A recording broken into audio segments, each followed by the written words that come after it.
Nellore rural నియోజకవర్గానికి సంబంధించి సోదరులు ప్రభాకర్ అన్న కార్యకర్తల సమావేశం ఏర్పాటు చేసి మమ్మల్ని అందరినీ ఆహ్వానించి మీతో ముఖాముఖి మా భావాలు పంచుకునేటువంటి అవకాశం కల్పించిన సందర్భంగా ఇక్కడికి వచ్చేసినటువంటి మీ అందరికీ వేదిక మీద ఉన్నటువంటి పెద్దలకి పేరు పేరున చేతులు జోడించి హృదయపూర్వకమైనటువంటి నమస్కారాలు తెలియజేస్తాం. ఈరోజు మొట్టమొదటిగా ఈ జిల్లాలో వైఎస్ఆర్ కాంగ్రెస్ పార్టీకి సంబంధించి నెల్లూరు రూరల్ నియోజకవర్గంలోనే కార్యకర్తల సమావేశం ఏర్పాటు చేయడం జరిగింది. దీనికి కారపడినటువంటి ప్రభాకర్ అన్న నేను హృదయపూర్వకంగా అభినందిస్తున్నాను. ఈరోజు అనేక విషయాలు అనేక మంది మాట్లాడారు. మనం మొన్న జరిగినటువంటి సార్వత్రిక ఎన్నికల్లో ప్రజలు భిన్నంగా తీర్పునిచ్చారు.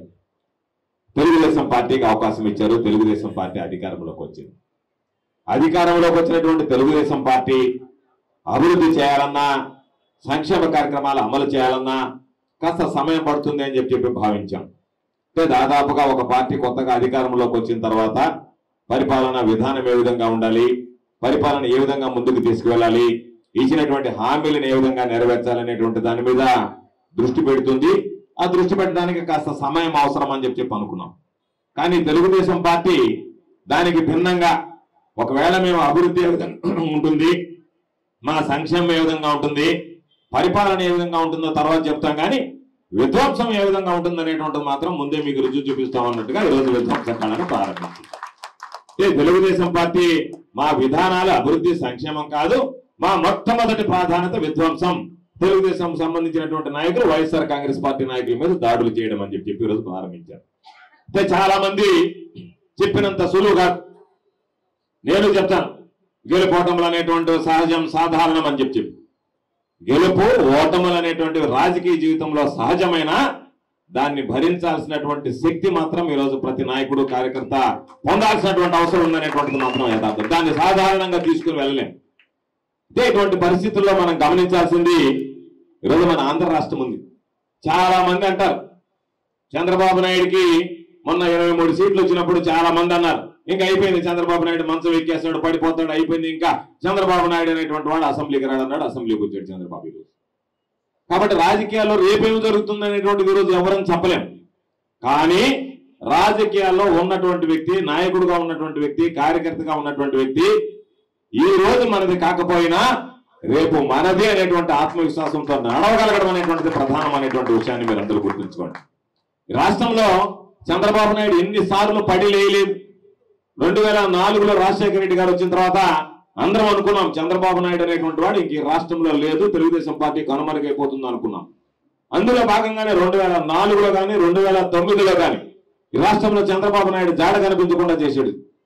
2009లో ఆయన మరణించకుండా ఉండి ఉంటే బహుశా నేను అనుకుంటున్నా ఆ రోజు తెలుగుదేశం పార్టీ తుడిచిపెట్టుకుపోయింది, రాజశేఖర రెడ్డి గారు ముఖ్యమంత్రిగా కొనసాగించారు. జరిగింది. చంద్రబాబు నాయుడు కాలమే కలిసి వచ్చిందా, మనం దురదృష్టవంతులమా, రాజశేఖర రెడ్డి గారు అర్ధాంతరంగా వదిలి వెళ్ళిపోయాడు. దాని తర్వాత అనేక పరిణామాలు, ఒకసారి చంద్రబాబు వచ్చాడు, ఒకసారి జగన్మోహన్ రెడ్డి గారు వచ్చాడు, మరలా ఈరోజు చంద్రబాబు నాయుడు వచ్చాడు. ఎక్కడ కూడా రాజకీయాలలో పాపం చాలా మంది అనుకోవచ్చు ఈరోజు కూడా, అయ్యో మనకి 11 సీట్లు మాత్రమే వచ్చాయే, మనం ఎట్లా ముందుకు పోవాలనేటువంటి ఆలోచన చేయవచ్చు. ఎంజి రామచంద్రన్ అనేటువంటి వ్యక్తి తమిళనాడులో బతుకు ఉన్న రోజులు ఎవరిని గెలవనీయలేదు.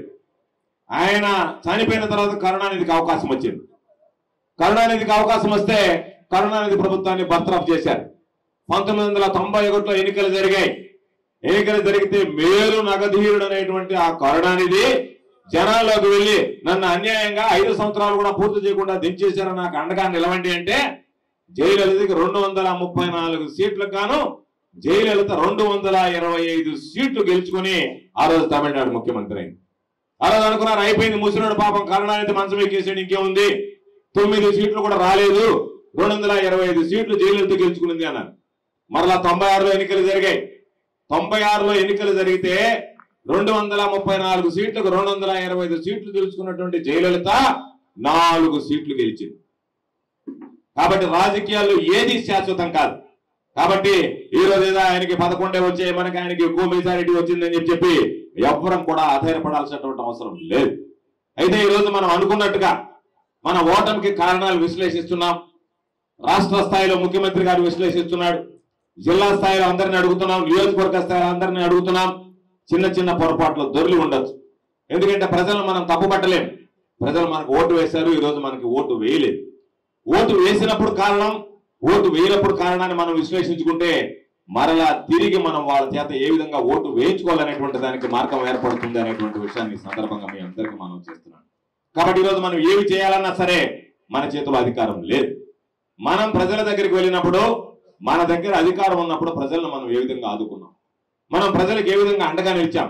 ఏ రోజైనా ఇంత దారుణమైనటువంటి దాడులు, ఇంత దారుణమైనటువంటి ఆస్తి నష్టాన్ని ఎవరికి సంబంధం లేకుండా అసలు అధికార యంత్రాంగం అనేటువంటిది రాష్ట్రంలో పనిచేస్తుందా అని అనుమానం కలిగేటువంటి పరిస్థితి, ఎవరికి సంబంధం లేకుండా తెలుగుదేశం పార్టీకి సంబంధించినటువంటి ప్రైవేటు వ్యక్తులు వాడు ఒక జేసీబీని తీసుకెళ్లి దీన్ని కొట్టేయండి అంటే వైఎస్ఆర్ కాంగ్రెస్ పార్టీకి సంబంధించినటువంటి బొంకును కొట్టేయాలి, వైఎస్ఆర్ కాంగ్రెస్ పార్టీకి సంబంధించినటువంటి ఇంటిని కొట్టేయాలి. దానికి సంబంధించి ఏమయ్యా అని అడిగితే జిల్లా యంత్రాంగం పనిచేయి, పోలీసులను అడిగితే సార్ ఎఫ్ఐఆర్ కట్టా ఉన్నారు. ఇది కొత్త దారి. అంటే నేను అనుకుంటున్నా ఇది కూడా చంద్రబాబు నాయుడు కుట్రలో భాగమైన అనుకుంటున్నా.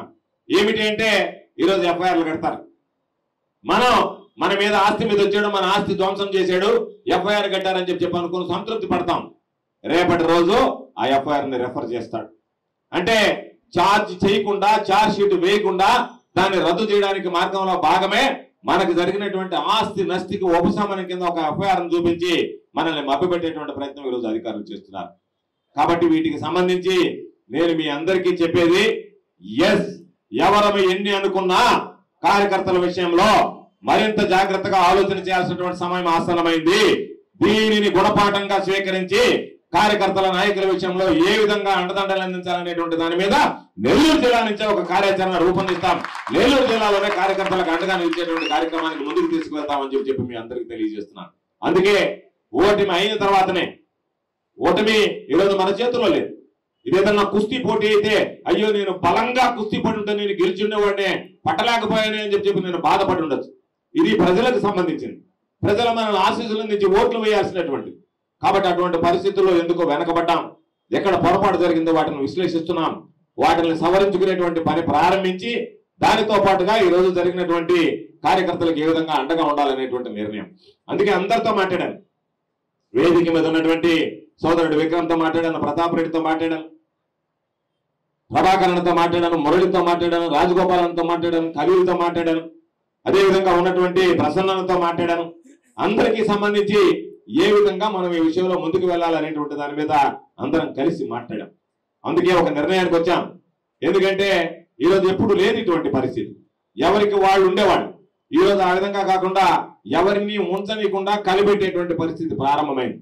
ఇటువంటి పరిస్థితుల్లో ఈ రాష్ట్రంలో, ఈ జిల్లాలో ఉన్నటువంటి వైఎస్ఆర్ కాంగ్రెస్ పార్టీ ఒకే త్రాటి మీద నాయకులు, కార్యకర్తలు అనేటువంటి వాళ్ళు, మా కుటుంబ సభ్యులు, వాళ్ళందరినీ కూడా రక్షించుకోవాల్సినటువంటి బాధ్యత అందరి మీద ఉంది అనేటువంటి ఆలోచనతో ఈరోజు అందరం ముందుకు రావడం జరిగింది అనేటువంటి విషయాన్ని మీ అందరికీ తెలియజేస్తున్నాను.